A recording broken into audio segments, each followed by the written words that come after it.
What's wrong with your hair? It looks fake, Veronica Mitchell said loudly, towering over Lily Carter's wheelchair in the bustling hallway of Maple Grove Middle School. Lily, only 12 years old, tried to wheel herself backward, but Veronica blocked her path. Students gathered, many pulling out phones to record the unfolding scene. "Please leave me alone," Lily whispered, her hands trembling as she touched the wig covering her bald head. After chemotherapy for bone cancer took her hair and the same disease claimed her legs, the wig was her one source of normalcy. "I'm asking you a question," Veronica insisted, her voice booming. As president of the Cedar Hills Homeowners Association, Veronica was used to getting her way. "That hair isn't real, is it? It breaks the school dress code about unnatural appearances." Lily looked desperately for a teacher, but no adults were nearby, just her new classmates watching with wide eyes on her first day at Maple Grove. "My hair is none of your business," Lily said, trying to sound brave, though her voice quivered. "Please let me get to class." Veronica's face hardened. At 53, with her perfect brunette bob and designer outfit, she looked out of place in the school hallway. But as a school board member and HOA president, she often patrolled the halls, hunting for rule breakers.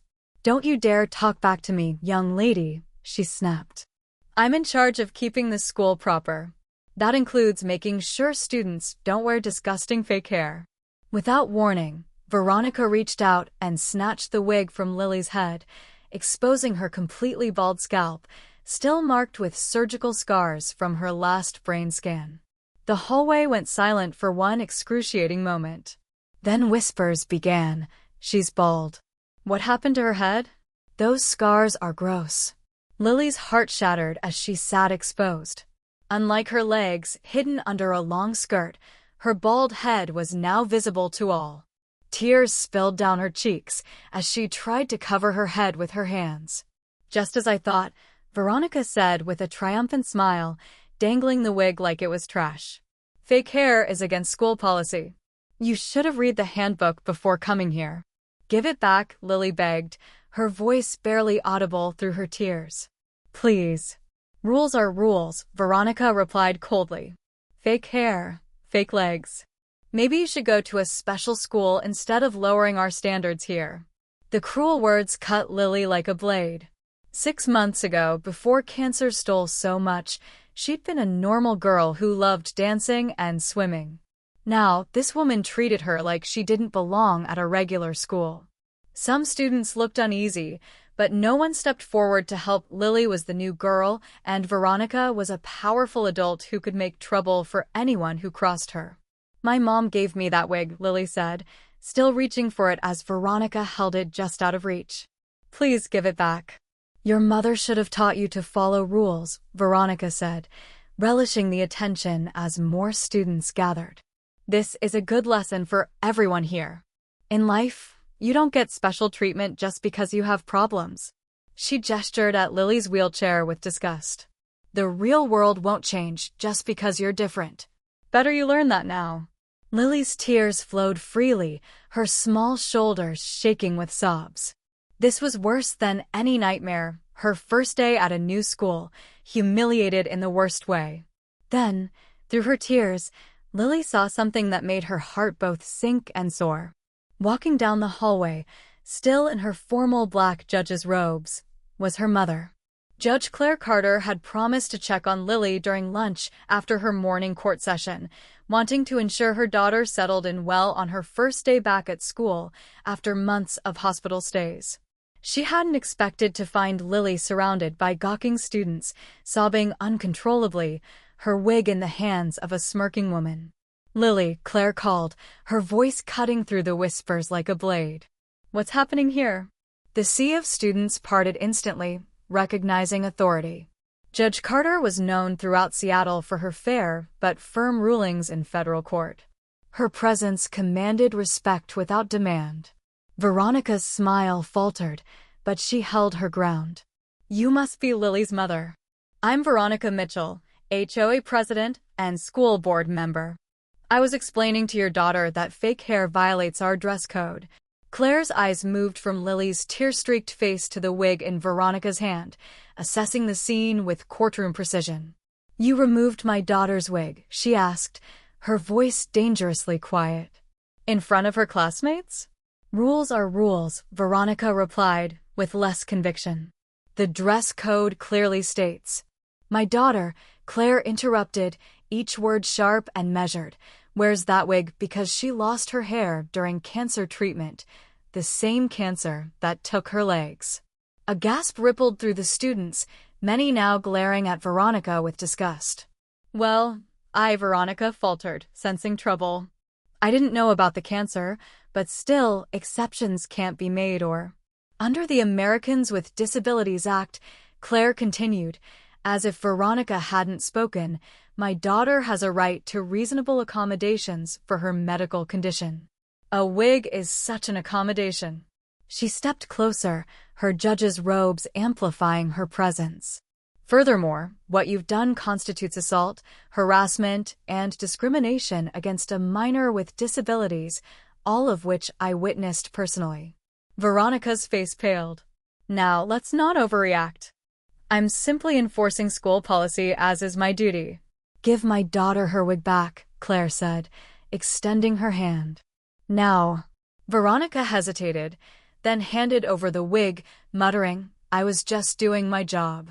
Claire gently placed the wig back on Lily's head, arranging it carefully while whispering words of comfort. Then she turned to Veronica. "Your job does not include traumatizing children," she said. "As for the HOA and school board positions you seem so proud of, I wonder if they know about your discriminatory actions against disabled minors." "You can't threaten me," Veronica said, her voice lacking its earlier confidence. "I've been HOA president for 15 years. Everyone respects me here." "Do they?" Claire asked, glancing at the students and the few teachers who had finally arrived. "Or do they fear you?" She reached into her briefcase and pulled out a folder. "It's interesting you mentioned the HOA, Ms. Mitchell. I've been gathering evidence for the past month about your selective enforcement of HOA rules and misappropriation of HOA funds." Veronica's eyes widened. "What are you talking about?" "Originally, I was handling this quietly," Claire continued. "But after seeing how you treat children with disabilities, I believe more direct action is warranted." She handed Veronica a court document. "This is a temporary restraining order prohibiting you from approaching my daughter or making any decisions regarding her accommodations at school or in our neighborhood." "You can't do this," Veronica sputtered. "I didn't," Claire replied calmly. "Judge Hernandez did, after reviewing evidence of your pattern of discriminatory behavior. I recused myself to avoid conflict of interest." One of the teachers stepped forward. "Ms. Mitchell, I think you should leave the school grounds now." "This isn't over," Veronica hissed, but the threat sounded hollow. "Actually, it is," Claire said. "The Department of Justice has opened an investigation into your misuse of HOA funds and violations of the Fair Housing Act. I expect federal agents are serving search warrants at your home and office as we speak." Veronica's face went from pale to ashen. "You're making this up." Claire smiled coldly. "I don't make things up, Ms. Mitchell. That's why I'm a federal judge. I deal in facts and evidence, which in your case is substantial and damning." She turned to the students, still watching. "This is an important lesson, not the one Ms. Mitchell was trying to teach, but a better one. Bullying is wrong, no matter who does it. And justice will always catch up eventually." Veronica backed away, finally grasping the severity of her situation. As she hurried toward the exit, two parents who had arrived early for a meeting blocked her path. "We saw everything," one mother said angrily. "My son's been afraid of you since you fined us for having a swing set in our yard. This ends today. Emergency HOA meeting tonight." Another parent called out, "I think it's time for new leadership." As Veronica fled the building, a weight seemed to lift from the hallway. Several students approached Lily, offering kind words and apologies for not stepping in sooner. Claire knelt beside her daughter's wheelchair. "I'm so sorry this happened, sweetheart. Do you want to go home?" Lily looked at the students now talking to her normally, not staring at her wheelchair or wig. For the first time since her diagnosis, she felt she might belong. "No," she said, wiping her tears. "I want to stay." Claire smiled proudly. "That's my brave girl." 3 months later, Lily wheeled herself up the new, properly constructed ramp at Maple Grove's main entrance. Students greeted her by name, many stopping to chat about the upcoming science fair or the book club Lily had started. Veronica Mitchell was gone from both the HOA and the school board.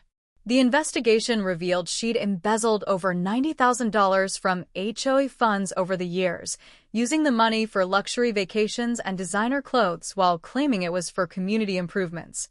She now faced criminal charges and had been forced to sell her house to repay what she'd stolen. The new HOA leadership, including Claire as a legal advisor, transformed Cedar Hills. Accessibility improvements were made throughout the neighborhood, cruel and unnecessary rules were abolished, and the community center hosted monthly events focused on inclusion and diversity. At school, Lily had become a hero. Her courage in returning to class after such humiliation inspired others. With the principal's support, she started a kindness club promoting acceptance of all differences, visible and invisible. Lily still had tough days when her legs ached or cancer scans loomed, but she no longer felt alone. She sometimes wore her wig, sometimes didn't. Her classmates organized a Hats for Lily Day, where everyone, including teachers, wore funny hats to show support. It became a monthly tradition, spreading to other schools in the district. That spring, when Lily received an award for outstanding contribution to school culture, she invited everyone from that terrible hallway moment to witness her triumph. In her acceptance speech, she said words later painted on the school wall, "Our differences don't make us weaker. They give us the chance to be stronger together."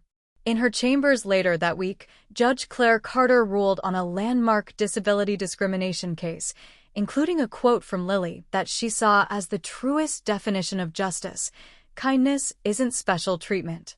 It's the treatment everyone deserves." The case set a precedent helping thousands of disabled children nationwide. It all began because one bully picked on the wrong child, never imagining justice would come not just from the law, but from a community brave enough to stand up. Lily's courage turned humiliation into a movement.